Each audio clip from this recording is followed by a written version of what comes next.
এই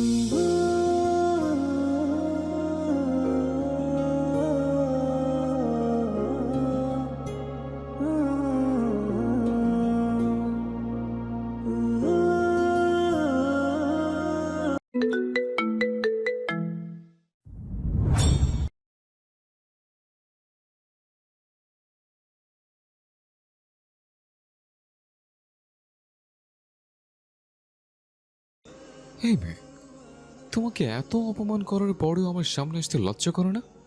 স্বামীর কর্কশ কথায় কোনো জবাব দিল না পুষ্প। মাথা নিচু করে চুপচাপ দাঁড়িয়ে রইল। তার এই নিশ্চুপ থাকা দেখে আর্য তাচ্ছিল্যের সুরে বলে উঠল। অবশ্য কাকে কি বলছে? তোমার তো লজ্জা শরম বলতে কিছুই নেই। তোমাদের মতো মেয়েদের কোনো কথাই তো গায়ে লাগে না।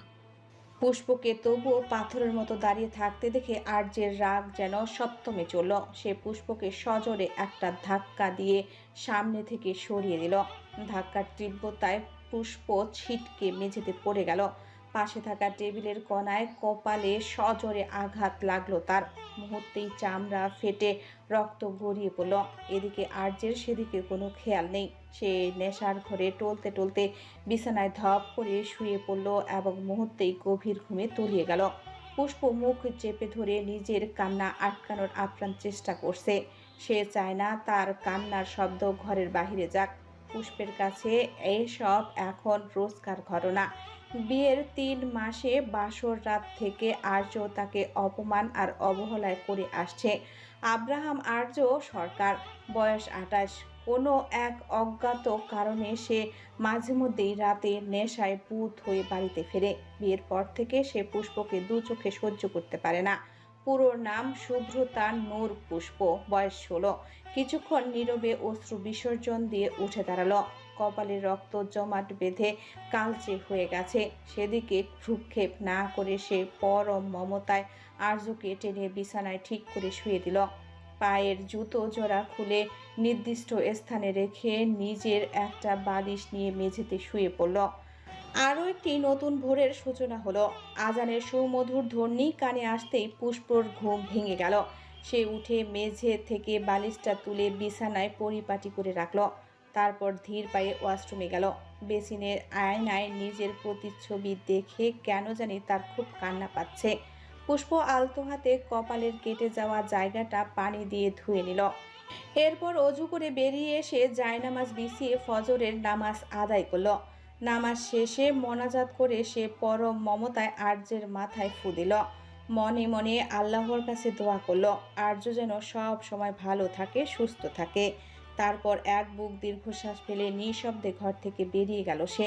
ভোরের আলো জানালার ফাঁক দিয়ে রুমে উকি দিচ্ছে। সকালের কড়া রোদ চোখে পড়তেই আর্যের কপালে বিরক্তির ভাঁজ পড়ল। সে আড়মোড়া ভেঙে উঠে বসল। নেশার ঘরে থাকায় মাথাটা প্রচণ্ড যন্ত্রণা করছে। সে বিড়বিড় করে উঠল। এক কাপ কফি পেলে ভালো হতো। তোয়ালে নিয়ে সে ওয়াশরুমে ঢুকে গেল। আর্য গোসলে যেতেই পুষ্পর রুমে ঢুকে কফির কাপটা সেন্টার টেবিলের উপরে রাখলো এবং আর্যের প্রয়োজনীয় কাপড়গুলো বিছানায় গুছিয়ে রেখে দ্রুত বেরিয়ে গেল। গোসল সেরে বের হয়ে নিজের জিনিসপত্র ছোঁয়া দেখে আর্যের মেজাজ আরো বিগড়ে গেল। সে চিৎকার করে উঠল। হ্যাঁ মেয়ে, এক্ষুনি রুমে এসো। আর্যের গর্জন শুনে পুষ্প তড়িঘড়ি করে রুমে এলো। সে ঢোকা মাত্রই আর্য তার চোয়াল শক্ত করে চেপে ধরে বলল। তোমাকে কতবার বলেছি আমার জিনিসে হাত দেবে না? কেন হাত দিয়েছ? আর্য এত জোরে চেপে ধরেছে যে পুষ্পের মনে হচ্ছে তার হাড়গুলো গুড়িয়ে যাবে। যন্ত্রণায় পুষ্পের চোখ টলমল করে উঠল। তার জল ভরা চোখের দিকে তাকিয়ে আর্য এক ঝটকায় তাকে সরিয়ে দিল। পুষ্প নিজেকে সামলে নিয়ে মিনমিন করে বলল।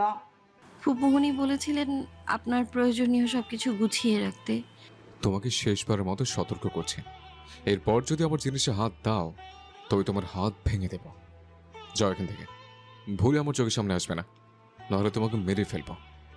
আর্যের কথা শুনে পুষ্প চলে যেতে যেতে বিড়বিড় করে বলল। ছোটবেলা থেকে এত মার খাওয়ার পরেও যখন বেঁচে আছি তখন আল্লাহ নিশ্চয়ই আপনার মারার পরেও আমায় আস্ত রাখবেন সরকার সাহেব।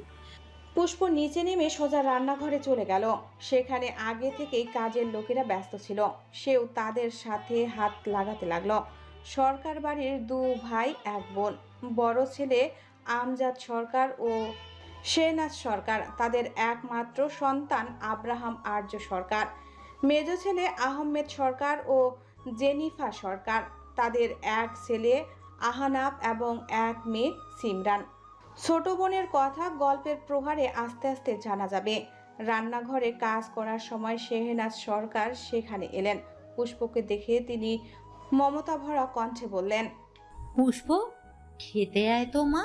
ফুপুর কথায় পুষ্প মাথা নিচু করে মিনমিন করে বলল, ফুপুমণি, উনি খেয়ে আগে চলে যান, তারপর না হয় আমি খাবো। আমায় দেখলে উনি আবার রেগে যাবেন। শেহনাজ সরকার কিছু বলতে গিয়েও পুষ্পের মুখের দিকে তাকিয়ে চমকে উঠলেন। অস্থির হয়ে জিজ্ঞেস করলেন, এই পুষ্প, তোর কপাল এভাবে কাটলো কি করে? ফুপুর প্রশ্নে পুষ্পের দৃষ্টি এদিকে ওদিকে হতে লাগলো।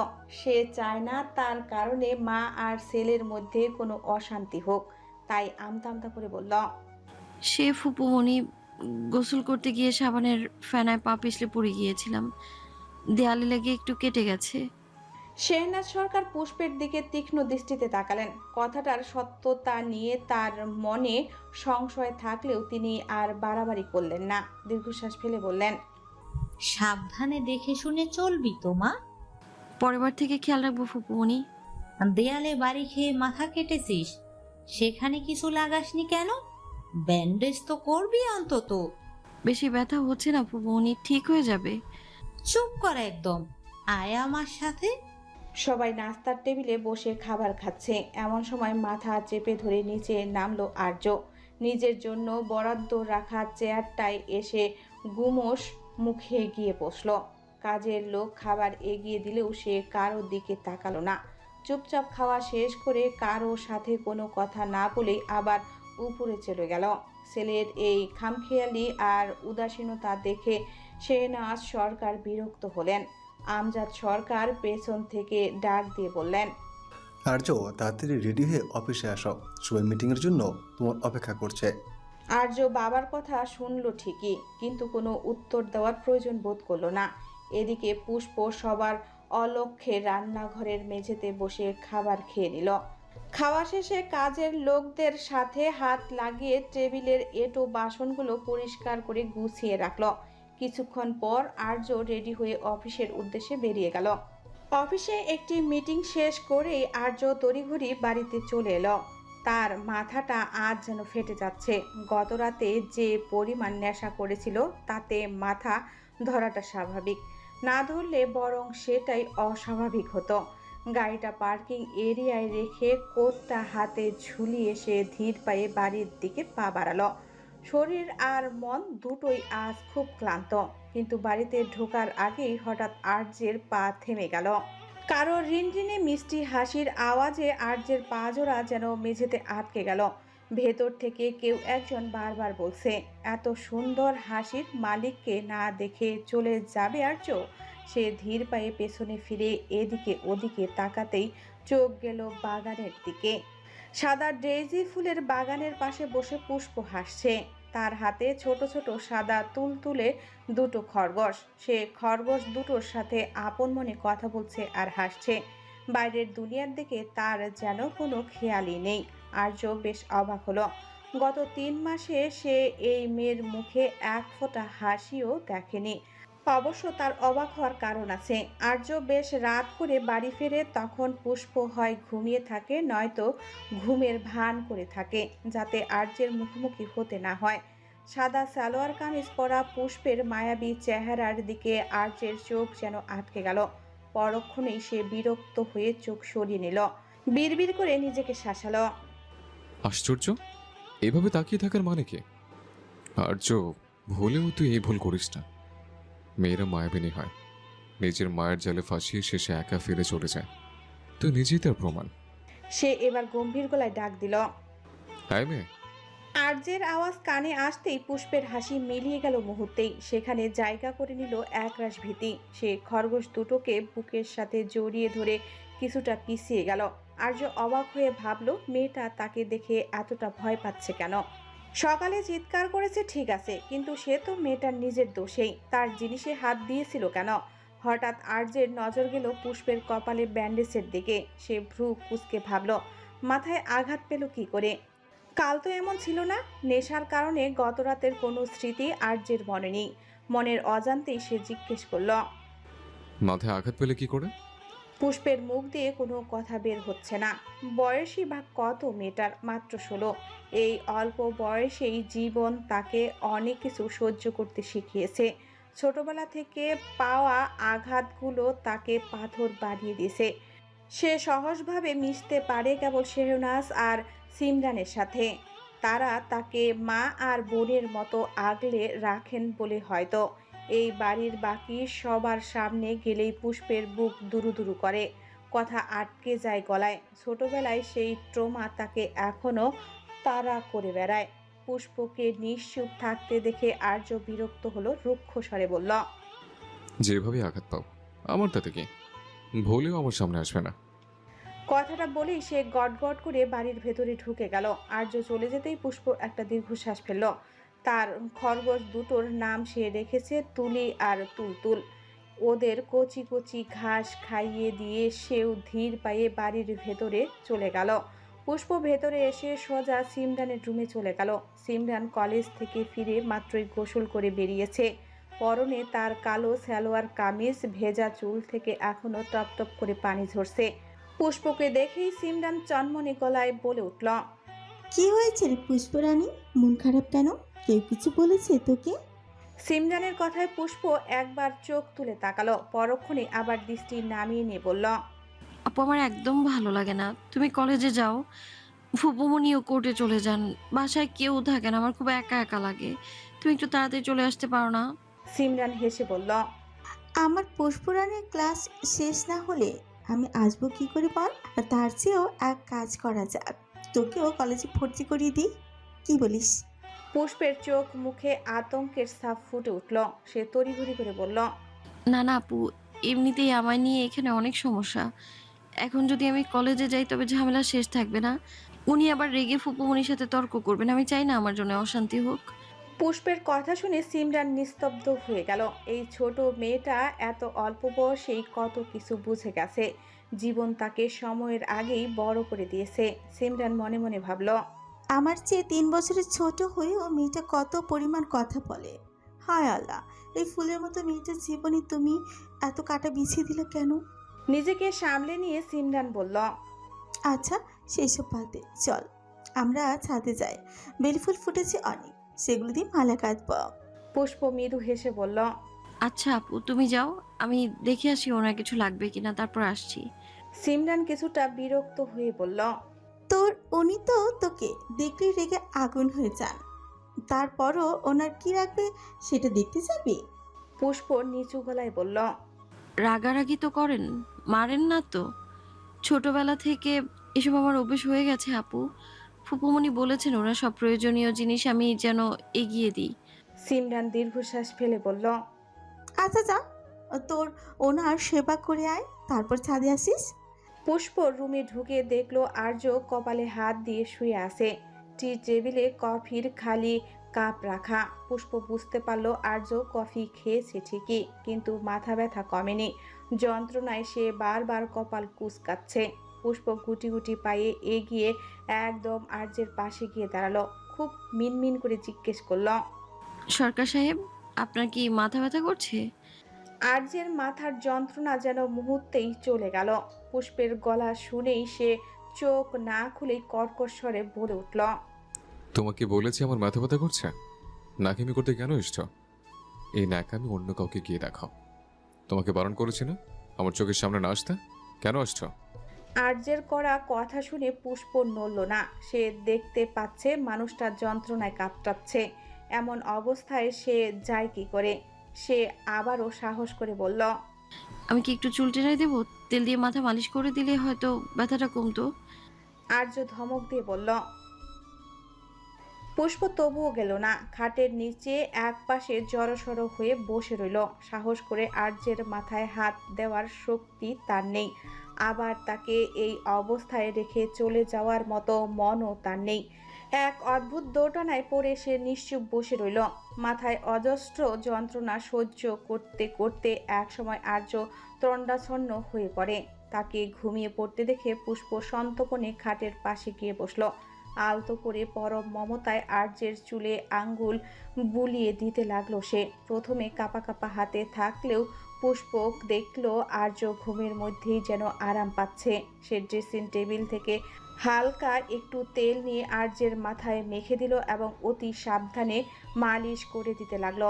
মাঝে মাঝে হালকা করে চুল টেনে দিতে দিতে কখন যে পুষ্প নিজেও খাটে হেলান দিয়ে ঘুমিয়ে পড়ল সে নিজেও টের পেল না। প্রায় ঘন্টা দুয়েক পর আর্যের ঘুম ভাঙল।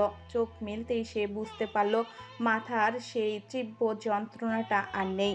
কিন্তু উঠতে গিয়েই সে থমকে গেল। অনুভব করলো তার মাথায় কারো নরম একটি হাত রাখা। চট করে উঠে বসতেই সে দেখলো পুষ্প খাটে হেলান দিয়ে তার মাথায় হাত রেখেই ঘুমিয়ে পড়েছে, অন্য হাতে তেলের বোতলটা ধরা। মুহূর্তের জন্য আর্যের মনের কোণে এক চিলতে ভালো লাগা উকি দিলেও পরক্ষণে সে সেটাকে বিরক্তি দিয়ে চাপা দিল। তার এই কঠোর মন কিছুতেই গলতে চাইল না। সে এই মায়ার জালে জড়াতে চায় না। তার কাছে এই মায়া মানেই ধ্বংস। সে নির্দয়ভাবে ঘুমন্ত পুষ্পকে একটা সজোরে ধাক্কা দিয়ে খাট থেকে নিচে ফেলে দিল। চিৎকার করে উঠল, তোমার এত বড় সাহস কি করে হয় আমার বিছানায় বসার? তোমাকে 1000বার বলেছি না আমার কোনো জিনিসে হাত দেবে না, আমার চোখের সামনে আসবে না বলে দিয়েছে না? ঘুমের ঘরে হঠাৎ এমন ধাক্কায় পুষ্প কিছুই বুঝতে পারল না। মেঝেতে পড়ে কোমরে বেশ আঘাত পেল সে। যন্ত্রণায় চোখ দুটো শক্ত করে বন্ধ করে ফেলল পুষ্প। পরক্ষণে আর্যের কর্কশ কণ্ঠ শুনে সে ধরফর করে চোখ মেলে তাকালো। বুঝতে পারল অনুমতি ছাড়া বিছানায় বসার অপরাধে তাকে এই শাস্তি পেতে হলো। সে কোমর চেপে ধরে মিনমিন করে বলল, আপনি মাথায় যন্ত্রণায় কাতরাচ্ছিলেন, তাই একটু মালিশ করে দিচ্ছিলাম। কখন যে ঘুমিয়ে পড়েছি বুঝতে পারিনি। ক্ষমা করে দিন না সরকার সাহেব, আর কখনো এমন হবে না। পুষ্পের করুণ মুখশ্রীর দিকে একবার তাকে আর্য গটগট করে রুম থেকে বেরিয়ে গেল। রান্নাঘরে কাজের লোকদের সাথে হাত মিলিয়ে কাজ করছে পুষ্প। জেনিফার সরকার রাতের রান্নার প্রস্তুতি নিচ্ছেন। শেনওয়াজ সরকার এখনো ফিরেনি। তিনি একজন লয়ার হওয়ায় একটি জরুরি কেসের কাজে আজ কোর্টে বেশি সময় দিতে হচ্ছে। টিমের সাথে আলোচনা করছেন। জেনিফার সরকার রান্নার তদারকি করছে আর পুষ্প তাকে সাহায্য করছে। কাজের ফাঁকে জেনিফার হঠাৎ খেয়াল করলেন পুষ্প বারবার কোমরে হাত দিচ্ছে আর মালিশ করছে। তিনি চিন্তিত মুখে জিজ্ঞেস করলেন, পুষ্পমা, কোমরে কি হয়েছে? বারবার হাত দিচ্ছিস কেন? ব্যথা করছে? চাচি শাশুড়ির কথায় পুষ্প চট করে উত্তর দিতে পারল না। সে আড়ষ্ট হয়ে গেল। কারো সাথে হুট করে কথা বলতে গেলেই বুক কাঁপে তার। মনে ভয় কাজ করে, যদি ভুল কিছু বলে ফেলে আবার মার খেতে হয়। পুষ্পকে এভাবে কুকড়ে যেতে দেখে জেনিফার সরকার তার কাছে এসে মাথায় হাত রাখলেন। নরম সুরে বললেন, পুষ্পমা, আমি আর তোর ফুপুমণি তো একই রকম। তার সাথে যেভাবে কথা বলিস আমার সাথেও সেভাবে কথা বলতে পারিস। আমাকে ভয় পাচ্ছিস কেন? আমি কি তোকে কোনোদিন বকেছি? পুষ্প মাথা নেড়ে জানালো তিনি কখনো বকেনি। জেনিফার আবারও বললেন, তাহলে ভয় পাচ্ছিস কেন? আমাকে বল, কোথায় ব্যথা করছে? পুষ্প আমতা আমতা করে বলল, একটু ব্যথা করছে, দরজার সাথে ধাক্কা লেগেছে তো মনে হয় ওখানেই ব্যথা পেয়েছি। ধাক্কা খাওয়ার সময় অতটা বুঝিনি, এখন একটু বেশিই লাগছে। জেনিফার সরকার দীর্ঘশ্বাস ফেলে বললেন, আঘাত পাওয়ার সাথে সাথে সব সময় বোঝা যায় না রে মা। সব সময় পার হলেও বোঝা যায় ব্যথাটা কত গভীর। তিনি ঘরের কাজের মেয়েটিকে ডেকে বললেন রান্নাটা দেখে নিতে আর পুষ্পকে নিজের সাথে আসার জন্য ইশারা করলেন। বললেন, পুষ্পমা, তুই আমার সাথে আয়, আমি বাম লাগিয়ে দিচ্ছি, দেখবি কমে যাবে। পুষ্প লজ্জা পেয়ে বলল, না না চাচি আম্মু, লাগবে না, এমনিতেই ঠিক হয়ে যাবে। এরকম কত ব্যথা পেয়েছি আগে, কখনো তো ওষুধ লাগাতে হয়নি। পুষ্পের কথা শুনে জেনিফার সরকারের বুকটা হু হু করে উঠল। বড় জায়ের কাছে তিনি শুনেছেন এই মেয়েটা ছোটবেলা থেকে কতটা অত্যাচারিত হয়েছে। তবুও মেয়েটা কত বুঝদার। ফর্সা গোলগাল মুখটাতে এখনো একটা বাচ্চা বাচ্চা ভাব লেগে আছে, কিন্তু কথা বলে বড়দের মতো। অল্প বয়সেই জীবন তাকে পরিণত করে দিয়েছে। জেনিফার জেদ ধরে বললেন, তোকে আর বেশি কথা বলতে হবে না, আয় আমার সাথে। বাম না লাগালে দেখবি কাল সকালে বিছানা থেকে উঠতে পারবি না। জেনিফার পুষ্পকে নিজের রুমে নিয়ে এসে যত্ন করে কোমরে বাম লাগিয়ে দিতে লাগলেন। হঠাৎ তিনি খেয়াল করলেন পুষ্পের চোখ দিয়ে টপটপ করে পানি পড়ছে। তিনি আঁতকে উঠে জিজ্ঞেস করলেন, কি মা, বেশি ব্যথা করছে? পুষ্প চোখের জল মুছে হেসে মাথা নেড়ে জবাব দিল, একদম না চাচি আম্মু, ব্যথা করছে না। আসলে আগে কেউ কখনো এভাবে আদর করে ওষুধ লাগিয়ে দেয়নি তো, তাই একটু কান্না পাচ্ছে। কথাটা শুনে জেনিফার সরকার পুষ্পকে জড়িয়ে ধরলেন, মমতা ভরা কণ্ঠে বললেন, আগে কেউ আদর করেনি তো কি হয়েছে? এখন থেকে আমি করব, বড় ভাবি করবে। আমরা সবাই আছি তোর সাথে, তোর জন্য।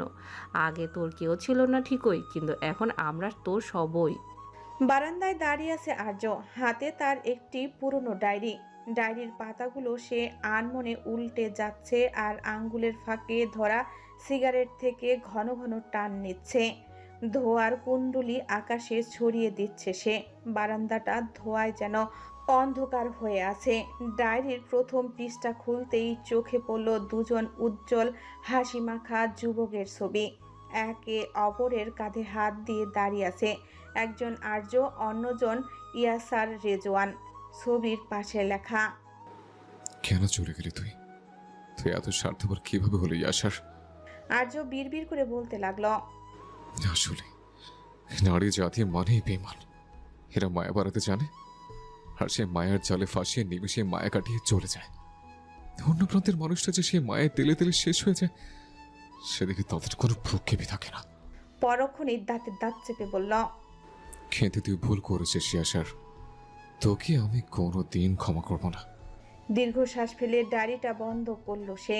একের পর এক সিগারেট টানতে টানতে প্যাকেটটা শেষ করে ফেলল। এমন সময় নিচ থেকে রাতের খাওয়ার জন্য ডাক পড়ল। আর্য ডায়েরিটা নিয়ে রুমে এসে তার পার্সোনাল লকারে ঢুকিয়ে তালা মেরে দিল, যেন এই অতীত কেউ কোনো দিন জানতে না পারে। এরপর ধীর পায়ে সে নিচে নেমে গেল। খাবার টেবিলে বাড়ির সবাই উপস্থিত। আমজাদ সরকার, আহমেদ সরকার, আহানাব, আর্য আর সিমরান। জেনিফার সরকার সবাইকে খাবার বেড়ে দিচ্ছেন। তিনি বারবার পুষ্পকে খেতে ডাকছেন, কিন্তু পুষ্প আসছে না। বিকেলে সেই ঘটনার পর আর্যর সামনে যাওয়ার সাহস তার নেই। সে জানে সামনে গেলেই আবার সেই কর্কশ কথা আর অপমান সহ্য করতে হবে। বাড়ির সবাই জানে আর্য এই বিয়েটা মেনে নেয়নি। কেবল শেহনাজ সরকারের জড়াজড়িতে সে পুষ্পকে বিয়ে করতে বাধ্য হয়েছে। শেহনাজ সরকার সব সময় চান পুষ্প যেন আর্যের চোখের সামনে থাকে।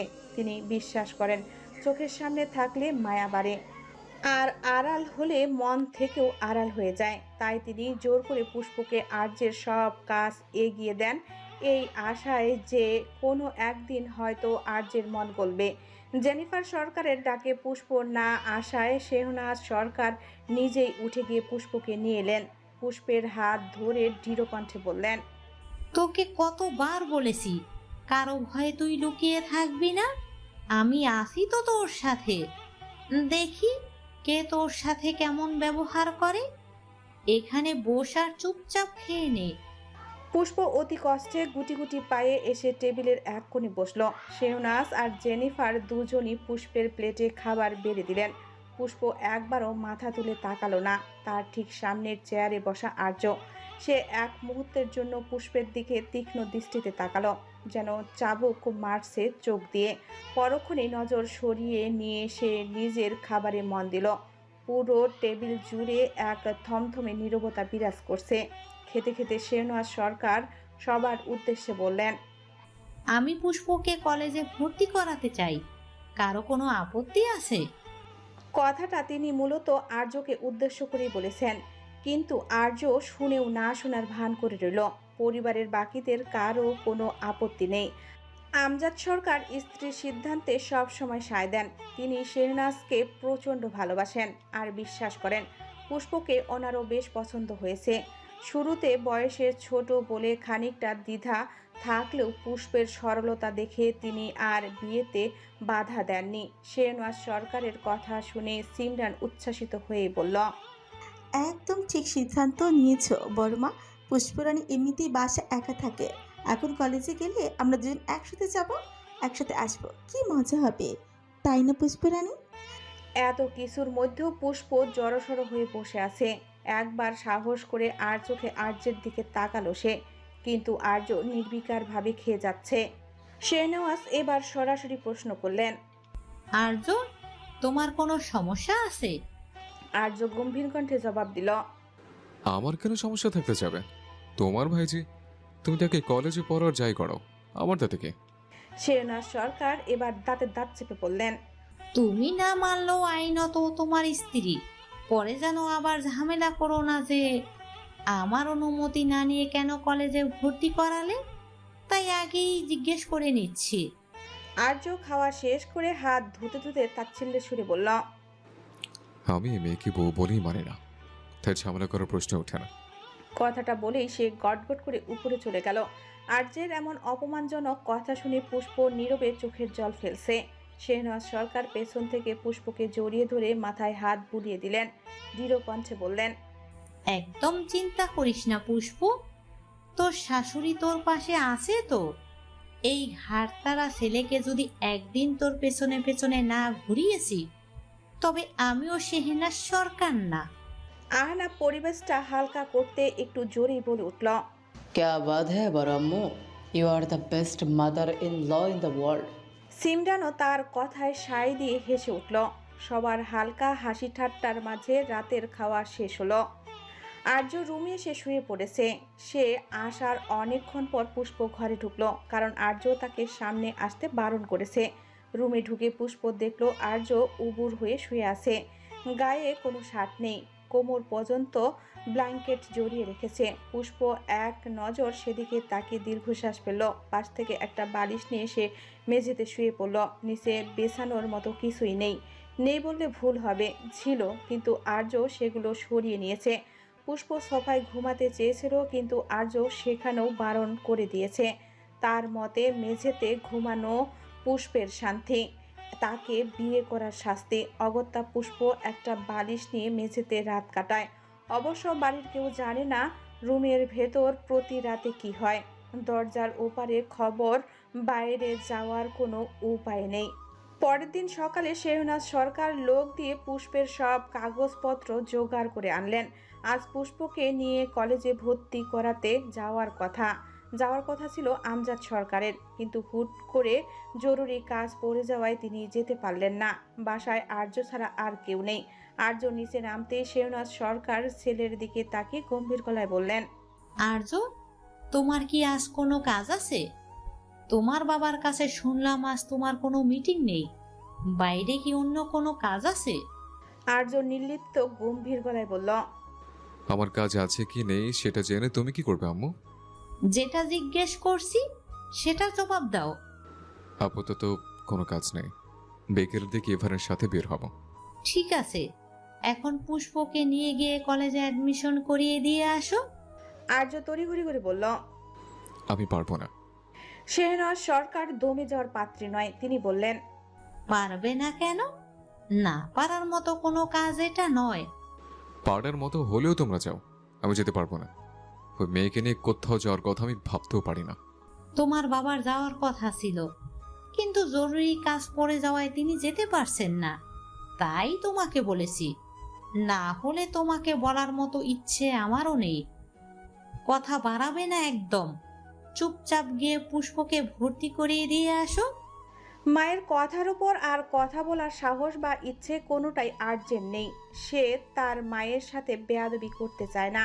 সে একবার তীক্ষ্ণ দৃষ্টিতে শেহনাজ সরকারের পেছনে দাঁড়িয়ে থাকা জড়সড় পুষ্পের দিকে তাকালো, যেন চোখ দিয়ে তাকে ভস্ম করে ফেলবে। আর্য গটগট করে বেরোতে বেরোতে বলল। আসতে বলো ওকে, আমি 2 মিনিটে বেশি দাঁড়াতে পারবো না। ছেলের কথায় মনে মনে খুশি হলেন শেহনাজ সরকার। তিনি পুষ্পের কপালে মমতাময় একটি চুমু দিয়ে বললেন। ভয় পাস না মা, কিচ্ছু হবে না। দেখবি সব ঠিক হয়ে যাবে। তোকে অনেক পড়াশুনো করতে হবে, অনেক বড় হতে হবে, যাতে তোর দিকে কেউ আঙ্গুল তুলতে না পারে। একদম ভয় পাবি না, আমি তো আছি। আর্য কিছু বললে আমাকে এসে বলবি, কেমন? পুষ্প ফুপুমণিকে জড়িয়ে ধরে মাথা নেড়ে সায় দিয়ে বলল। ঠিক আছে ফুপুমণি। গাড়িতে হেলান দিয়ে দাঁড়িয়ে আছে আর্য। বাড়ির দরজার দিকে তার তীক্ষ্ণ নজর। বলে এসেছে 2 মিনিটের মধ্যেই আসতে, কিন্তু এখন 2 মিনিট 36 সেকেন্ড হয়ে গেছে, এখনো আসার নাম নেই। মেজাজটা ক্রমেই বিগড়ে যাচ্ছে আর্যের। ঠিক তখনই সদর দরজা দিয়ে পুষ্পকে বেরিয়ে আসতে দেখলো সে। কালো বরখার সাথে গোল করে হিজাব পরা। আর্য দ্রুত চোখ সরিয়ে নিল। সে নিজেকে বারবার শাসন করে। এই ভুল জীবনে করিস না আর্য। এই মায়ের জালে জড়ালে জীবন ধ্বংস হয়ে যাবে। সে তড়িঘড়ি করে ড্রাইভিং সিটে গিয়ে বসল। পুষ্প এসে পেছনের সিটে বসতে গেলে আর্য কসকস গলায় বলে উঠল, হ্যাঁ মেয়ে, আমি কি তোমার ড্রাইভার? চুপচাপ সামনে এসে বসো। আমি কারোর ড্রাইভার নই। আর্যের ধমকে পুষ্পের ছোট প্রাণ পাখিটা যেন ভয়ে উড়ে গেল। সে আড়ষ্ট হয়ে সামনের দরজা খুলে সিটে গিয়ে বসল। পুষ্পের এই কুকড়ে থাকা দেখে আর্যের মেজাজ আরো চড়ে গেল। সে এবার আবার ধমক দিল। হ্যাঁ যে, সিট বেল্ট কি তোমার বাবা এসে বেঁধে দিয়ে যাবে? আর্যের একের পর এক ধমক খেয়ে পুষ্প যেন দিশেহারা হয়ে গেল। সে এর আগে কখনো গাড়িতেই উঠেনি। সিট বেল্ট কিভাবে বাঁধতে হয় তা বোঝার সাধ্য তার নেই। সে ফ্যাল করে আর্যের দিকে তাকালো।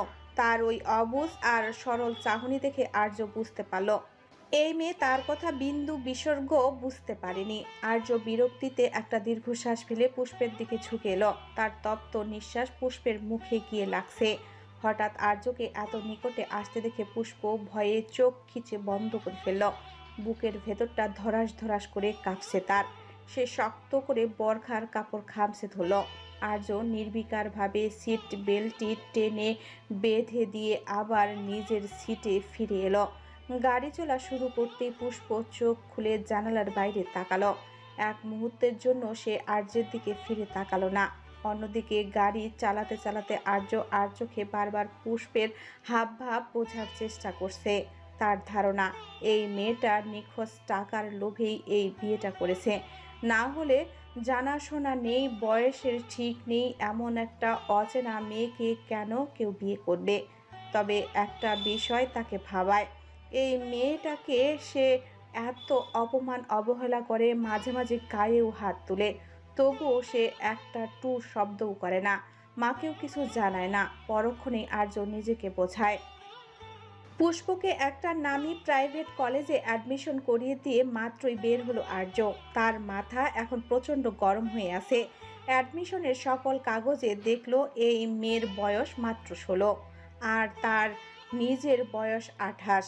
গুনে গুনে তার যে 12 বছরের ছোট্ট একটা বাচ্চার সাথে আম্মু তার বিয়ে দিয়েছে।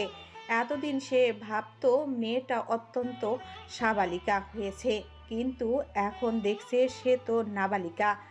আর্যের রাগ ক্রমশই বাড়ছে, কিন্তু এই রাগ সে দেখাবে কাকে? মা তো তার কোনো কথাই শুনতে রাজি নন। কি আছে এই পিচ্চির মেয়ের মাঝে যে মা তাকে ছাড়া আর কিছুই বোঝে না? এমনকি নিজের ছেলের অনুভূতিও তার কাছে তুচ্ছ। আর্য বিড়বিড় করে নিজেকে শাসালো। যাই হোক, বয়স 16 হোক আর 15, তাতে আমার কি? এই মেয়েকে আমি কোনোদিন বউ হিসেবে মেনে নেব না। কোনো নারী আমার জীবনে আসবে না। মেয়েরা ছলনাময়, প্রতারক। আর্য নিজের রাগ সামলে নিয়ে পুষ্পকে গাড়িতে বসিয়ে দিল। আগামীকাল থেকেই পুষ্পের কলেজ শুরু। ড্রাইভিং সিটে বসে আর্য আবারও পুষ্পের সিট বেল্ট বেঁধে দিল। পুষ্প একবার আর্যকে আর্যের দিকে তাকালো। সে বুঝতে পারছে না আর্য কেন এত রেগে আছে। সে তো কিছুই করেনি, কোনো কথা বলেনি, শুধু দেখছে আর্যের চোখ মুখ শক্ত হয়ে আছে। বাড়ি পৌঁছে পুষ্পকে নামিয়ে দিয়ে আর্য আবার বেরিয়ে গেল। আর কত ড্রিঙ্ক করবি আর্য? দেখ, একজন প্রতারণা করেছে বলে যে সবাই এমন হবে এমন কোনো কথা নেই। পৃথিবীতে অনেক রকমের মানুষ আছে, কেউ ঠকায় আবার কেউ ঠকেও জিতে যায়। একটা মেয়ে ভুল করেছে দেখে সব মেয়েকেই একই পাল্লায় মাপার কোনো মানে হয় না। তুই যেটা করছিস তাতে নিজের জীবনটাই শেষ করছিস। কথাগুলো বলে থামলো আর্যের বন্ধু ইভান, কিন্তু আর্যের সেদিকে কোনো ভ্রুক্ষেপ নেই। সে একের পর এক গ্লাস শেষ করে যাচ্ছে। নেশাতুর ভাঙ্গা গলায় আর্য বলে উঠল, সব মিথ্যে ইভান। মেয়েরা কোনোদিন ভালোই বাসতে পারে না। এরা চরম ছলনাময়। মায়ার জালে জড়াতে এরা পটু, কিন্তু স্বার্থ ফুরিয়ে গেলে এক নিমিষে সে মায়া কাটিয়ে চলে যায়। অপর পাশে মানুষটা যে তিলে তিলে মরছে তাতে তাদের কিচ্ছু যায় আসে না। তারা দিব্যি সুখে থাকে। এই ছলনাময় নারীর কারণে ওকে হারিয়ে ফেলেছে। ওইরকম কেন করলো ইভান? আমি তো ভালোবাসতাম ওকে।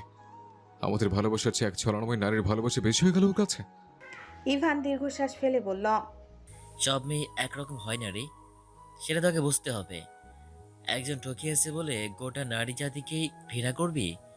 তোর নিজের বাড়িতেই দেখ, আঙ্কেল আন্টি ভালোবেসে বিয়ে করে কত সুখে সংসার করছেন।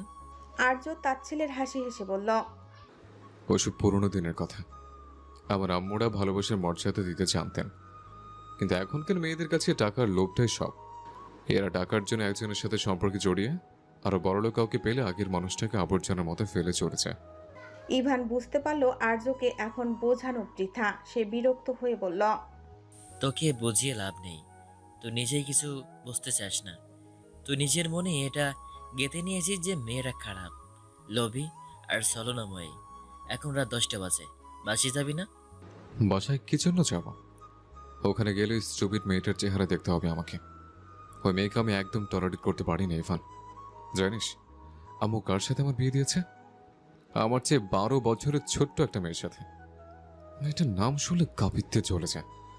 বয়স মাত্র 16, অথচ দেখ কি লোভ। নিজের চেয়ে এত বড় একজনকে বিয়ে করতে তার একটুও বাড়লো না। কারণ একটাই, আমার টাকা আছে। টাকা দেখে তো বিয়েতে রাজি হয়েছে। নেশার ঘরে কথাগুলো বিড়বিড় করে বলতে লাগলো আর্য। তার শরীর টলছে। অতিরিক্ত ড্রিঙ্ক করার কারণে সে নিজের উপর নিয়ন্ত্রণ হারিয়ে ফেলেছে। কথা বলতে বলতে সে প্রায় নেতিয়ে পড়ল। আর্যের এই অবস্থা দেখে ইভান মনে মনে বলল, এই ছেলে নিজে ইচ্ছা মতো ড্রিঙ্ক করবে, আর শেষে আমাকেই ওকে বাসায় পৌঁছে দিতে হবে। মনে হয় বডিগার্ড। বন্ধু পেয়েছি একটা, নিজের খেয়ালে নেশা করে যেখানে সেখানে পড়ে থাকে।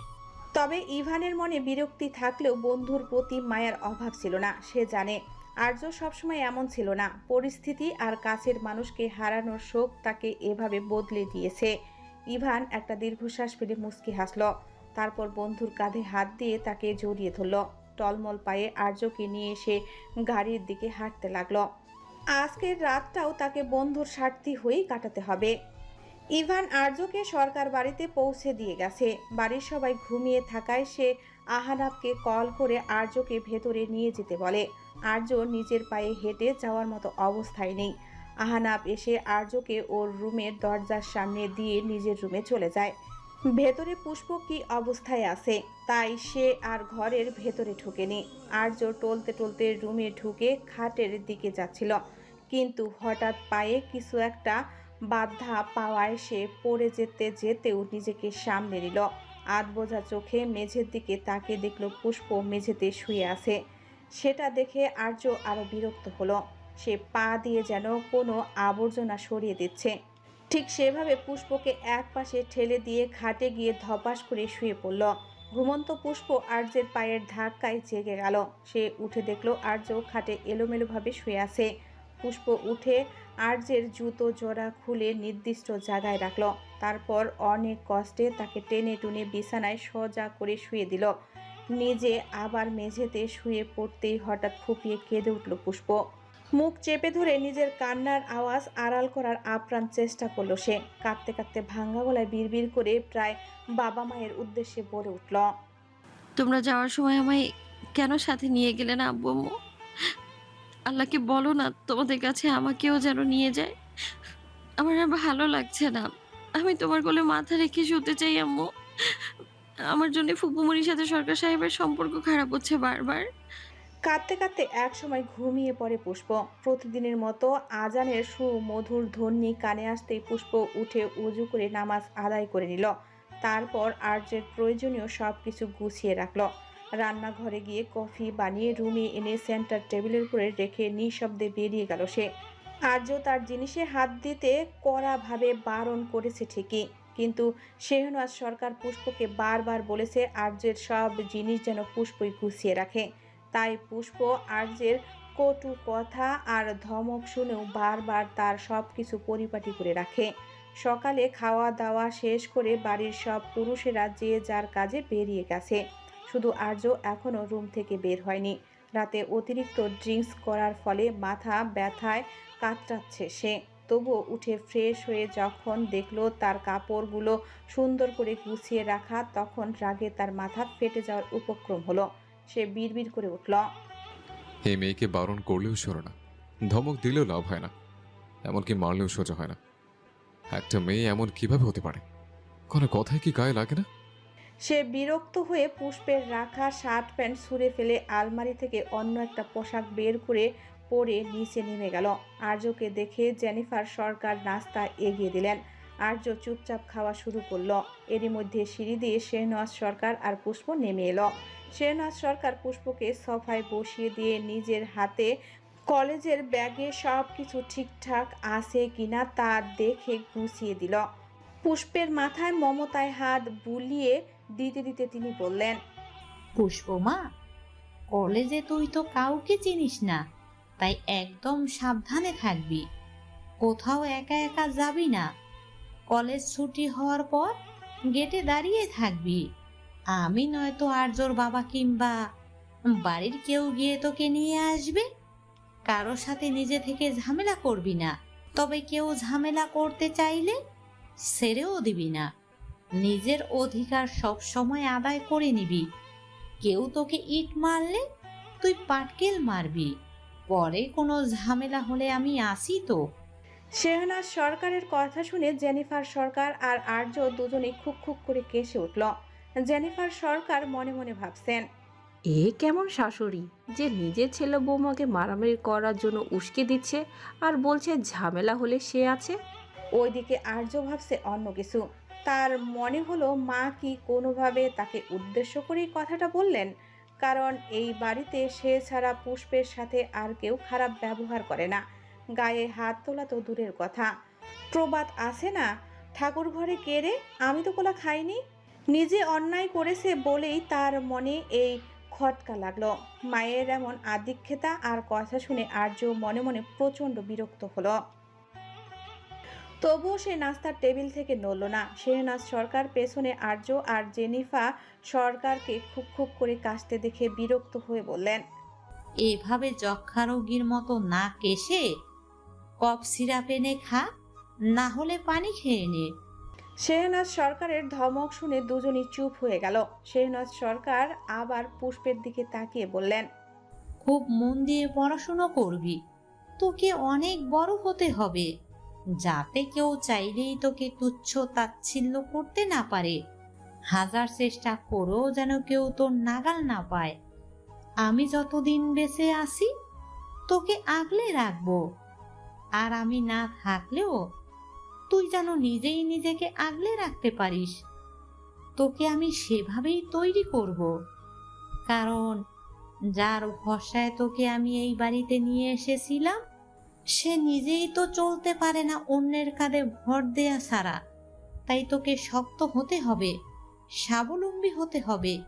নিজের পায়ে এমন ভাবে দাঁড়াবে যেন আমি না থাকলেও কেউ তোর দিকে আঙুল তুলে কথা বলার সাহস না পায়।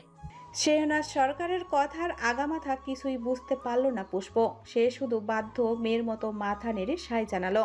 শেহনাজ সরকার নিজের কেসের কিছু জরুরি ফাইল আর পুষ্পের ব্যাগ এক হাতে নিলেন আর অন্য হাতে পুষ্পের হাত ধরে বাড়ির বাইরে বেরিয়ে গেলেন। পুষ্পের পরনে আজ সাদা জর্জেট লং গাউন, সাথে ম্যাচিং করা সাদা হিজাব। এখনও কলেজের ইউনিফর্ম রেডি না হওয়ায় সে এই সাধারণ পোশাকেই যাচ্ছে। আর শেহনাজ সরকারের পরনে কালো পাড়ের সাদা শাড়ি, যা পেশাদার আইনজীবীরা পরে থাকেন। দুজনকে পাশাপাশি দেখে ঠিক যেন মা মেয়ে মনে হচ্ছে। এতক্ষণ ধরে মায়ের বলা প্রতিটি কথাই শুনছে আর্য। সে খুব ভালো করে বুঝতে পারছে তাকে উদ্দেশ্য করেই তার মা এই তীর্যক কথাগুলো বলছেন। তবে এতে আর্যের মনে খুব একটা ফারাক পড়ল না। সে নির্বিকার মুখে হাত ধুয়ে টেবিল থেকে উঠে নিজের রুমে চলে গেল। পুষ্প এসিসিতে খুব ভালো রেজাল্ট করেছিল, মাত্র অল্প কিছু পয়েন্টের জন্য গোল্ডেন এ+ পায়নি। কিন্তু এত ভালো রেজাল্ট করার পরও পুষ্পের চাচি তার পড়াশোনা বন্ধ করে দেন। সাব জানিয়ে দেন মেয়ে মানুষের আর পড়াশোনা করার দরকার নেই। ঠিক সেই কঠিন সময়ে শেহনাজ সরকার পুষ্পের সাথে আর্যের বিয়ে দিয়ে তাকে এই বাড়িতে নিয়ে আসেন। আর এখন তিনি পুষ্পকে নিজের একাদশ শ্রেণীতে মানবিক বিভাগে ভর্তি করিয়ে দিয়েছে। পুষ্প নিজের ক্লাসরুমে বসে আছে। এখানে সে কাউকেই চেনে না, তাই একা কোণে চুপচাপ জড়সড় হয়ে বসে রইল। পুষ্পকে এভাবে একা ও নিশ্চুপ বসে থাকতে দেখে একটা মেয়ে এগিয়ে এসে বলল, কি ব্যাপার, এভাবে চুপচাপ বসে আছো কেন? সবাই দেখো, কারো না কারোর সাথে কথা বলছে, গল্প করছে, পরিচিত হচ্ছে, আর তুমি একা একা গুটিসুটি মেরে বসে আছো যে? হঠাৎ একটা অচেনা মেয়ের কণ্ঠ শুনে পুষ্প মাথা তুলে তাকালো। মেয়েটার গায়ের রং শ্যামলা, উচ্চতা প্রায় পুষ্পের মতোই। সে মিষ্টি একটা হাসি ঠোঁটে নিয়ে পুষ্পের উত্তরের অপেক্ষায় তাকিয়ে আছে। অন্য সময় হলে এমন পরিস্থিতিতে পুষ্পের ভীষণ ভয় করত, কিন্তু এই মেয়েটার নিষ্পাপ মুখটা দেখে কেন যেন তার মনে কোনো ভয়ই উদ্বেগ হলো না। ঠিক এই মুহূর্তে পুষ্পের মনে পড়ে গেল কলেজের গেটে ঢোকার আগে ফুপুমনির বলা সেই মূল্যবান কথাগুলো। পুষ্প, তুই কলেজে একদম নতুন, এখানে মানুষ চিনতে তোর ভুল হতেই পারে, কিন্তু একটা কথা সব সময় মনে রাখবি, কেউ তোকে কষ্ট দিতে তোর কাছে আসবে, আবার কেউ তোকে হাসাতে তোর কাছে আসবে। সবাইকে হুট করে সহজে বিশ্বাস করবি না। তবে কেউ যদি নিজে থেকে তোর সাথে কথা বলতে আসে, আর তোর মন যদি কোনো খারাপ সংকেত না দেয়, তোর মন যদি বলে ওর সাথে কথা বলা যায়, তবে তুই নির্দ্বিধায় তার সাথে কথা বলবি। পৃথিবীতে সবাই তো আর খারাপ না রে মা, কেউ ভালো কেউ বা খারাপ। তোকে চিনে নিতে হবে কে কেমন, কে স্বার্থের জন্য মিশছে, আর কে তোকে প্রকৃতির বন্ধু ভেবে হাসানোর জন্য মিশছে, সেটা তোকে বুঝতে হবে। সব সময় নিজের খেয়াল রাখবি, অন্যের চেয়ে নিজেকে বেশি প্রাধান্য দিবি। তোর যদি মনে হয় তুই নিজের জায়গায় ঠিক আছিস, তবে গোটা পৃথিবী তোর বিরুদ্ধে গেলেও কিচ্ছু যায় আসে না। মনে রাখবি, তোর পাশে সব সময় তোর এই ফুফুমণি আছে। এবার জামা, দেখে শুনে ভালো মানুষ বুঝে বন্ধু বানাবি, কারণ একা একা কলেজ লাইফ সুন্দর হয় না। একটা ভালো বন্ধু বড্ড প্রয়োজন পড়ে, কিন্তু সব বন্ধু তো আর সত্যিকারের বন্ধু হয় না। কেউ কেউ বন্ধুর বেশি শত্রুও হয়। পুষ্প যখন ফুপুমনির ভাবনায় ডুবেছিল, তখন মেয়েটা আবারও বলে উঠল, কি হলো, আমার সাথে কথা বলবে না? তুমি এত ফর্সা আর আমি শ্যামলা, এজন্যই কি আমার সাথে কথা বলতে ইচ্ছে করছে না? মেয়েটার এমন কথায় পুষ্প একদম হকচকিয়ে গেল। সে তাড়াহুড়া করে দুদিকে মাথা নাড়িয়ে বলল, না না, ওমা, এমন কেন হবে? তাহলে কথা বলছো না কেন? পুষ্প এবার মিষ্টি একটা হাসি দিয়ে বলল, আসলে আমি পুষ্প, এখানে একদম নতুন, তো তাই কারোর সাথে হুট করে মিশতে পারি না। তোমার নাম কি? মেয়েটা এবার একগাল হেসে পুষ্পর দিকে হাত বাড়িয়ে দিয়ে বলল, আমি সারা ইসলাম। পুষ্পের কলেজের প্রথম দিন খুব ভালোই কাটছে। যে পুষ্প কারো সাথে কথা বলতে বা মিশতে ভয়ে বুক দুরু দুরু করে কাঁপে, সেও সারার নামের মেয়েটার সাথে বেশ মিশে গেছে। এতে অবশ্য বেশি এফোর্ট দিয়েছে সারা। সে পুষ্পকে নিজের থেকে এটা ওটা তদকারি করে দেখাচ্ছে। সারা আগের 6 মাস ক্লাস করার পর বাকি 6 মাস ক্লাস করেনি। এ কারণে তার 1 বছর গ্যাপ গেছে। তাই সে আবার প্রথম বর্ষে ভর্তি হয়েছে পুষ্পের সাথে। এটা নিয়ে সে কথা বলছে, আর পুষ্প নিজে বেশি কথা না বললেও মন দিয়ে তা শুনছে। পাশাপাশি আশেপাশের পরিবেশটাও লক্ষ্য করছে। কলেজ ছুটি হওয়ার পরে সারা আর পুষ্প দাঁড়িয়ে আছে কলেজ গেটের বাইরে। সারা পুষ্পের দিকে তাকে জিজ্ঞেস করল, পুষ্প, তুই যাবি না? পুষ্প নরম গলায় জবাব দিল, না, ফুপুমণি বলেছেন কলেজ ছুটি হওয়ার পরে গেটের পাশে দাঁড়াতে। বাড়ির লোক অথবা ফুপুমণি আমায় নিতে আসবে। তোর ফুপিমণি আসবে কেন? তোর আপু কোথায়? পুষ্প কথাটা শুনে মন খারাপ করে বলল, আব্বু আম্মু কেউ নেই, ওরা অনেক আগে আল্লাহর কাছে চলে গেছে। ফুপুমণির বাড়িতে থাকি আমি। কথাটা শুনে সারার মন খারাপ হয়ে গেল। সে অপরাধী সুরে বলল, সরি রে, আমি জানতাম না আঙ্কেল আন্টি নেই। কষ্ট পাস না, আমি আছি না। পুষ্প কিছু মনে করলো না, দুদিকে মাথা নাড়িয়ে হাসলো, তারপর বলল, তুই দাঁড়িয়ে আছিস কেন? তুই যা, আমি এখানে দাঁড়াতে পারবো। একটু পরে বাড়ির লোক এসে যাবে। কি বলছিস? আজ থেকে আমি তোর বেস্ট ফ্রেন্ড, তুই আমার বেস্ট ফ্রেন্ড, যাকে বলে কলিজার বান্ধবী। তোকে ফেলে আমি যাব? কোনোদিন না। তোর বাড়ির লোক আসলে তাদের হাতে তোকে তুলে দিয়ে তারপর আমি বাড়িতে যাব। পুষ্প বিনিময়ে মৃদু হাসলো। এর মধ্যে ওখানে এসে হাজির হলেন শেহনাজ সরকার। গাড়ি থেকে নেমে পুষ্পের কাঁধ থেকে ব্যাগটা নিয়ে পাশে দাঁড়িয়ে থাকা সারার দিকে তীক্ষ্ণ নজরে তাকালেন, কিন্তু এতে মোটেও ঘাবড়ালো না সারা। সে পুষ্পের দিকে তাকে জিজ্ঞেস করল, পুষ্প, ইনি কে? আমার ফুপুমণি। আসসালামু আলাইকুম আন্টি। শেহনাজ সরকার সালামের উত্তর দিয়ে পুষ্পের দিকে তাকিয়ে কিছু বলার আগেই সারা বলে উঠল, আন্টি, আমি সারা, পুষ্পর বান্ধবী। কথাটা শুনে শেহনাজ সরকার সারার দিকে তাকিয়ে বললেন, একদিনে বান্ধবী হয়ে গেল? আন্টি, বান্ধবী হতে অনেক সময় লাগে না। যাকে প্রথম দেখায় ভালো লাগে তার সাথেই সময় কাটানো যায়। আর পুষ্পকে দেখে আমার খুব ভালো লেগেছে, তাই পুষ্পকে আমার বান্ধবী বানিয়ে নিলাম। সে বান্ধবী না বানালেও আমি বানিয়ে নিয়েছি। এখন ওর খারাপও আমি দেখব, ভালো আমি দেখব। আসি পুষ্প, সাবধানে যাস। আগামীকাল এসে আবার তোর সাথে গল্প করব। Bye bye. বলেই পুষ্পের থেকে বিদায় নিয়ে চলে গেল। শেহনাজ সরকার নিজের অভিজ্ঞ চোখে মেয়েটাকে দেখলেন। তিনি বুঝতে পারলেন মেয়েটা চঞ্চল ও ডান পিঠে হলেও খারাপ নয়, নিজের জিনিস আগলে রাখতে পারে। আর পুষ্প ওকে বান্ধবী বানায়নি, সারাই পুষ্পকে বান্ধবী বানিয়েছে এবং ওকে আগলে রাখবে। মেয়েটা ভালো। তিনি পুষ্পের দিকে তাকিয়ে একটু হাসলেন, তারপর তার হাত ধরে গাড়িতে নিয়ে বসালেন এবং বাড়ির উদ্দেশ্যে রওনা দিলেন। আজকে কেসের বিষয়ে তিনি বাড়িতে বসে স্টাডি করবেন, তাই তাড়াতাড়ি চলে এসেছেন এবং সাথে পুষ্পকেও নিয়ে যাচ্ছেন। আর্য অফিস থেকে ফিরে নিজের ঘরে এসে গোসল সেরে বেরিয়ে আসলো। পরনে লেমন কালারের টি শার্ট, সাথে সাদা ট্রাউজার, যা তার বলিষ্ঠ দেহের ভাঁজে ভাঁজে লেগে আছে। গায়ের রং ফর্সা হওয়ায় লেমন কালারটা তার শরীরের সাথে বেশ ফুটে উঠেছে। মাথা মুছতে মুছতে ড্রেসিং টেবিলের সামনে এসে হেয়ার ড্রায়ার দিয়ে চুল শুকিয়ে নিল। এরপর ল্যাপটপ নিয়ে বসলো। অফিসের প্রজেক্ট দেখতে হবে। হঠাৎ হাসির আওয়াজ শুনে আর্যের হাত থেমে গেল। সাথে সাথে আর্যের চোখের সামনে ভেসে উঠল বাগানে খরগোশের সাথে কথা বলতে বলতে পুষ্পের হাস্যোজ্জ্বল গোলগাল মুখটা। হ্যাঁ, সেদিন ঠিকই এই হাসির শব্দই সে থমকে গিয়েছিল। আর্য মাথা ঝাঁকিয়ে নিজেই নিজেকে ধমক দিল, হোয়াট হ্যাপেন্ড আর্য? কি হচ্ছে নাকি? ও মেয়ের কথা কেন ভাবছিস? এসব জড়াস না, ধ্বংস হয়ে যাবে। তবুও বারবার পুষ্পের হাসির শব্দে তার মুখটা ভেসে উঠতে লাগলো আর্যের চোখের সামনে। আর্য এবার বিরক্ত হয়ে রেগে খাট থেকে উঠে বারান্দার দিকে এগিয়ে গেল।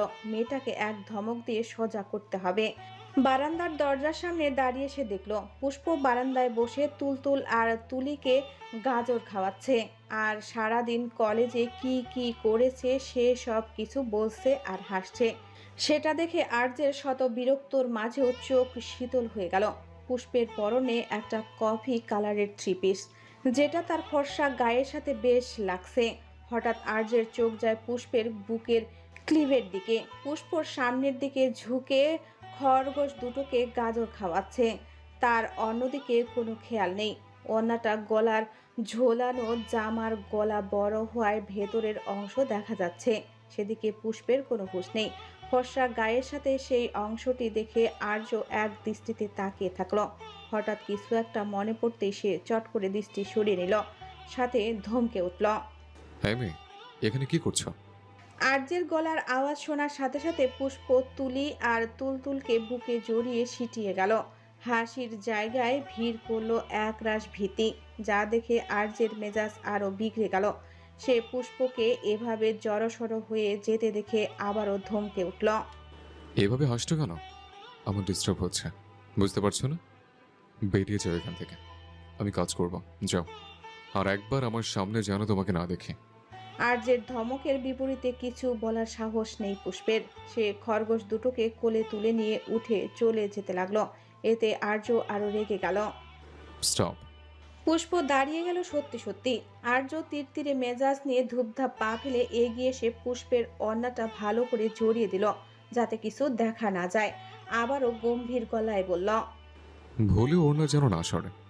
পুষ্প ভয়ে কিছু না বলে গুটি গুটি পায়ে রুম থেকে বেরিয়ে গেল। সে এখন যাবে সিমরানের রুমে। এইদিকে পুষ্প বেরিয়ে যেতে আর্য খাটের উপর বসে নিজের চুল খামচে ধরল। তার সাথে হচ্ছেটা কি? তার কেন এমন দমবন্ধ লাগছে? সে উঠে বারান্দায় গিয়ে সিগারেট ধরিয়ে নিজের ঠোঁটের ভাঁজে চেপে ধরল। একের পর এক টান দিয়ে ধোঁয়া উড়াতে লাগলো সে। কেটে গেছে আরো 7 দিন। পুষ্প নিয়ম করে কলেজে যাচ্ছে। শেহনাজ সরকার নিজে তাকে নিয়ে আসেন, আর তিনি আনতে না পারলে লোক দিয়ে নিয়ে আসেন। আর আর্য সে নিজের নিয়মে অফিস যায় আর পুষ্পের থেকে দূরে দূরে থাকে। সে ভেতরে ভেতরে বেশ ডিস্টার্ব বোধ করে, তাই মাঝে মাঝে ড্রিঙ্কস করে এসে পুষ্পকে অপমান আর তাচ্ছিল্য করে। মনে হয় একজনের রাগ সে আরেকজনের উপরে ঝাড়ছে, আর পুষ্প সব কিছু মুখ বুজে সহ্য করে রাতে নীরবে কাঁদে।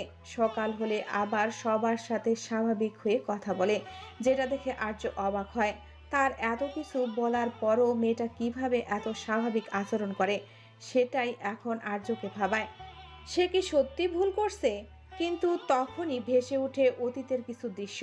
মুহূর্তেই ভাবনা শেষ হয়ে যায়। সে আবার কঠোর হয়ে যায়, কিন্তু এতেও তার মনের অস্ত্রতা কমে না। তাই সে আজকাল বেশি বেশি ড্রিঙ্কস করে বাড়িতে আসে। তবে এখন ড্রিঙ্কস করার পরও সে খুব একটা মাতাল হয় না, যাকে বলে খেতে খেতে শুয়ে গেছে, অভ্যাস হয়ে গেছে। মাতাল হওয়ার পরও সে যা বলে বা করে সব তার মনে থাকে।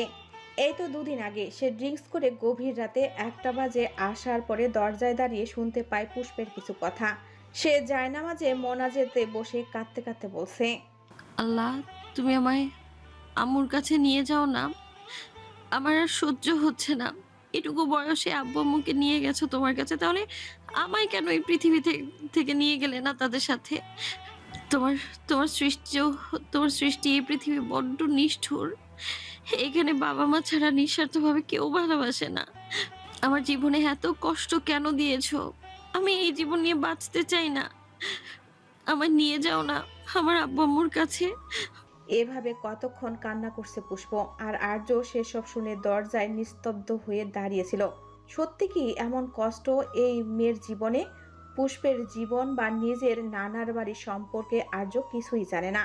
শেহনাজ সরকার ভালোবেসে বিয়ে করায় নানার বাড়ি কেউই বিয়ে মেনে নেয়নি, শুধু পুষ্পের বাবা মা ছাড়া। তাই নানার বাড়িতে আর্য কোনোদিন যায়নি।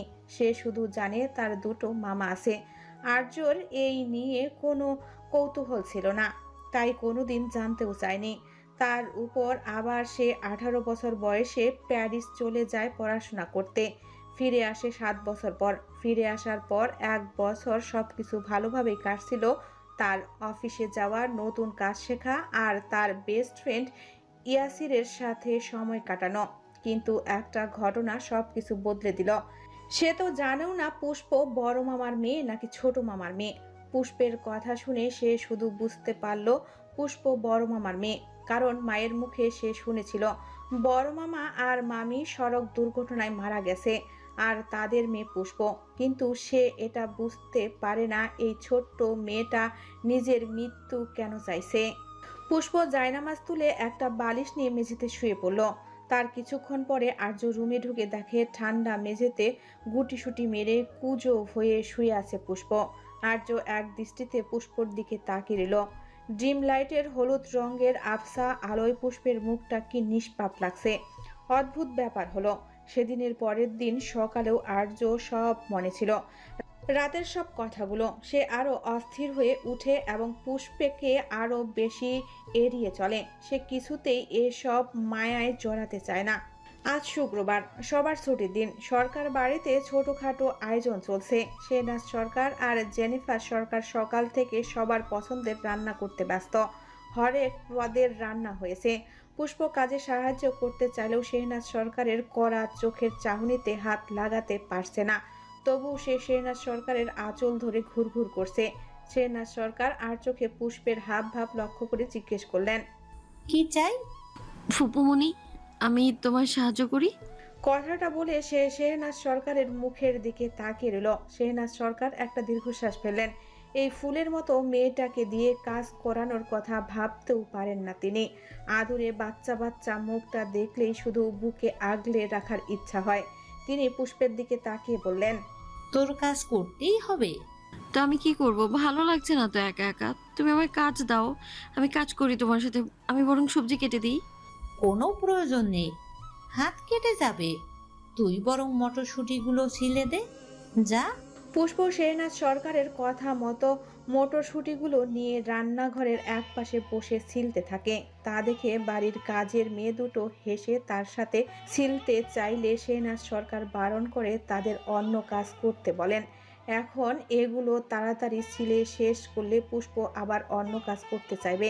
তার চেয়ে এগুলো নিয়ে ঘন্টা পার হোক, ততক্ষণে রান্নার কাজ শেষ হয়ে যাবে। শেহনাজ সরকার পুষ্পকে একটা সুন্দর জীবন দিতে চান, সেটা যেভাবেই হোক। নাম পুষ্প হলেও তিনি পুষ্পকে কাটার মতো তৈরি করতে চান, যাতে কেউ পুষ্পকে ছুঁতে গেলে কাটার আঘাত পায়। উনি সেভাবেই তাকে তৈরি করবেন। কয়েকদিনে পুষ্প শেহনাজ সরকারের সাথে আরও মিশে গেছে। প্রতিদিন কলেজ থেকে নিয়ে আসা আর দিয়ে আসা সময়টাতে পুষ্প সারাদিন কি কি করছে সব বলে, আর শেহনাজ সরকার সব শুনে ভালো মন্দ বুঝিয়ে দেন। এখন পুষ্পের আইডল বলতে গেলে শেহনাজ সরকারই। বাড়ির সবার সাথেও সে কম বেশি কথা বলে, যেটা শেহনাজ সরকারই করেছেন। তিনি পুষ্পকে সবার সাথে স্বাভাবিক আর ফ্রি হতে বলেছেন, যাতে সুবিধা অসুবিধা হলে সে তার অনুপস্থিতিতে পরিবারের বাকি সদস্যদের জানাতে পারে। কিন্তু বাড়ির সবার সাথে সম্পর্কের উন্নতি হলেও যার ভিত্তিতে এই বাড়িতে সবার সাথে তার সম্পর্ক জড়িয়ে আছে, তার সাথেই সম্পর্ক আরও অবনতি হচ্ছে। অবশ্য শুরু থেকেই যখন উন্নতি হয়নি, সেখানে অবনতি আর কি হবে। আর্য একদম রাত করে বাড়ি ফিরে যাতে পুষ্পকে এড়িয়ে যেতে পারে। এখন এক বাড়িতে থেকেও তাদের দেখা না হয় বললেই চলে। পুষ্প সকালে উঠে নামাজ পড়ে রুম থেকে বেরিয়ে গেলে আর্য উঠে ফ্রেশ হয়ে রেডি হয়। এখনও পুষ্প আর্যের সব জিনিস গুছিয়ে রাখে, কিন্তু আর্য সেসব ছুঁড়ে ফেলে দিয়ে অন্য শার্ট পরে নেয়। পুষ্পের এনে দেওয়া কফি মুখেও তুলে না, রেডি হয়ে অফিসের জন্য বেরিয়ে যায়। পুষ্প কলেজের জন্য রেডি হতে এসে ঠান্ডা কফি আর ছুঁড়ে ফেলা কাপড়গুলো দেখলে তার ভেতরটা নিঃশব্দে ভেঙে যায়। তবুও সবার সামনে নিজেকে স্বাভাবিক দেখায় সে। আজকে শুক্রবার, ছুটির দিন হলেও আর্য সকাল সকাল বেরিয়ে গেছে। কোথায় গেছে কেউ জানে না। দুপুরের খাওয়া দাওয়া শেষ করে সবাই বিশ্রাম নিচ্ছে, কিন্তু সিমরান, আহনাব আর পুষ্প তিনজন ঘুরতে যাচ্ছে। পুষ্প যেতে না চাইলেও সিমরান অনেক বোঝানোর পরে সে রাজি হয়েছে। অবশ্য বাড়ির বড়রাও অনুমতি দিয়েছে। পুষ্প ঘোরাঘুরি করলে তার ভেতরের নার্ভাসনেসটা কিছুটা হলেও কেটে যাবে, এই আশায় শেহনাজ সরকার অনুমতি দিয়েছে ঠিকই, কিন্তু আহনাবকে সাবধান করেছে সিমরান আর পুষ্পের খেয়াল রাখতে। আহনাব দুজনের জন্য নিচের ডাইনিং রুমে সোফায় বসে অপেক্ষা করছে। ফোন টিপতে টিপতে হঠাৎ আহনাবের চোখ যায় সিঁড়ির দিকে। চোখ যেন ওখানে আটকে যায়। পুষ্প আর সিমরান হাত ধরে নামছে। সিমরান হেসে হেসে কি যেন বলছে আর পুষ্প তা মন দিয়ে শুনছে। পুষ্পের পরনে হালকা আকাশি কালারের মধ্যে সাদা ছোট ছোট টিউলিপ প্রিন্টের গাউন, ম্যাচিং করে গোল করে হিজাব পরা, পায়ে স্লিকার্স। তাকে একদম বাচ্চা বাচ্চা লাগছে। সিমরানের পরনে পুষ্পের ড্রেসের সাথে মিলিয়ে আকাশি কালারের 3 পিস, সেও হিজাব পরেছে, তাকেও বেশ সুন্দর লাগছে। আহনাব দুজনের দিকে তাকে বিড়বিড় করে বলল, মাশাআল্লাহ। সে উঠে দাঁড়িয়ে বলল, এতক্ষণ লাগে রেডি হতে? তাড়াতাড়ি আয়, আর দেরি করলে কিন্তু আমি নিয়ে যাব না। আহনাবের কথা শুনে সিমরান মনে মনে ভেঙচি কাটল। পুষ্প কিছু বলল না, তিনজনে মিলে বেরিয়ে গেল। আহনাব দুজনকে নিয়ে গেল দিয়াবাড়ি। সেখানে তিনজন অনেকক্ষণ ঘুরে ফুচকা, ঝালমুড়ি আর আইসক্রিম খেলো। তারপর নৌকায় চড়ে লেকে ঘুরে বেড়ালো। মাগরিবের আজানের আগে আগে সিমরান আর পুষ্পকে নিয়ে বাড়ি ফিরে আসে আহনাব। এই মুহূর্তে ড্রয়িং রুমের সোফায় বসে আছে আর্য, আর তার পাশে বসে আছে তার বন্ধু ইভান। হঠাৎ আর্যের চোখ যায় দরজার দিকে। চক্ষু যুগল পুষ্পের দিকে স্থির হতেই আর্যের চল শক্ত হয়ে গেল। পুষ্প, সিমরান আর আহনাব তিনজন হেসে হেসে কথা বলতে বলতে ভেতরে ঢুকছে। তিনজন এখনো আর্যদের খেয়াল করেনি। হঠাৎ আর্যকে দেখে পুষ্পের হাসি মিলিয়ে গেল। গভীর হলো রমণীর দৃষ্টি। সেটা দেখে আর্যের রাগ যেন সত্যমে চলল। এতক্ষণ হেসে হেসে কথা বলছিল আর তাকে দেখেই হাসি মিলিয়ে গেল কেন? সে কি জম? তাকে দেখে এত ভয় পেতে হবে কেন? নিজের রাগ সামলাতে সে হাত শক্ত মুঠো করে নিল। এদিকে আর্যকে চুপ করে থাকতে দেখে ইভান আর্যকে ডাকে, কিন্তু আর্যের কোনো সাড়া নেই। ইভান আর্যের দিকে তাকিয়ে দেখলো আর্যের চেহারার রাগের ছাপ স্পষ্ট। ইভান আর্যের দৃষ্টি অনুসরণ করে তাকাতেই থমকে গেল। তার মুখ দিয়ে আপনা আপনি বেরিয়ে এলো, মায়াবিনী। আহানাব ইভানকে দেখা মাত্রই উচ্ছ্বাসিত কণ্ঠে বলে উঠল। একে ইভান ভাই কি মনে করে হঠাৎ আজ আমাদের বাড়িতে? আহানাপের ডাকে ইভানের ঘোর কাটল। সে সিমরান আর পুষ্পের দিক থেকে দৃষ্টি সরিয়ে আহানাপের দিকে তাকিয়ে বলল, কেন আসতে পারি না? আরে ভাই, আসতে পারবে না কেন? বলতে চাইছি তেমন একটা তো আসো না। আজ কি মনে করে আসলে? এমনি সবার সাথে দেখা করতে আসলাম।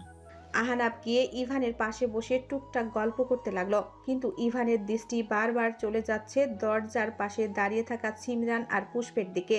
সিমরানও ঠিক চিনতে পারল না ইভানকে, কিন্তু অদ্ভুত এক ঘোর লাগা দৃষ্টিতে সে তাকিয়ে আছে ইভানের দিকে। মনে হচ্ছে খুব বড়সড় একটা ক্রাশ খেলো ইভানের উপর। ওইদিকে পুষ্প বেশ অস্বস্তি আর ভয় নিয়ে দাঁড়িয়ে আছে। আর্য তীক্ষ্ণ দৃষ্টিতে তার দিকে তাকিয়ে আছে, যেন চোখ দিয়ে ভস্ম করে দিবে। তার উপর অচেনা আরেকটা লোকও আছে। পুষ্প এবার পাশে দাঁড়িয়ে থাকা সিমরানের হাত টেনে বলল, আপু উপরে যাবে না? পুষ্পের ডাকে যেন সিমরানের ঘোর কাটলো। সে তাড়াহুড়া করে বলল, হ্যাঁ চল উপরে যাই। মনে মনে বিড়বিড় করে বলল, ছি ছি, আমি এতক্ষণ লোকটার দিকে এইভাবে কিভাবে তাকিয়েছিলাম নির্লজ্জের মতো। লোকটা কি ভাবে কে জানে। তাদের চলে যাওয়ার দিকে নিবদ্ধ রইল দুই জোড়া চোখ। দুজন উপরে যেতেই ইভান আর্যকে জিজ্ঞেস করলো, আর্য, মেয়েটা কে? আগে তো দেখিনি।